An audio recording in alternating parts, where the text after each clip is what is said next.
আপনি রাস্তার মাঝখানে দাঁড়ায় আছেন কেন? মাথায় সমস্যা নাকি আপনার? এখনই তো অ্যাক্সিডেন্ট হয়ে যেত, তারপর দোষটা হইতো আমার। সরি। নাম কি?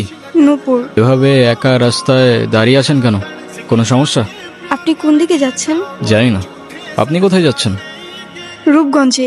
আমি আপনাকে ড্রপ করে দিতে পারি। বাসায় জানে? কি? এই যে পালিয়ে বিয়ে করছেন। সেটা জেনে আপনি কি করবেন? না এমনি থাকে না কিউরিওসিটি। এত কিউরিসিটি থাকা ভালো না, বুঝেছেন? না আজকাল তো 2 দিনে ভালোবাসা হয়, 3 দিনে পালানোর পর 4 দিনে ডিভোর্স হয়ে যায়। তা আপনার কত দিনের রিলেশনশিপ? অনেক দিনের। ও আচ্ছা, তাহলে ঠিক আছে।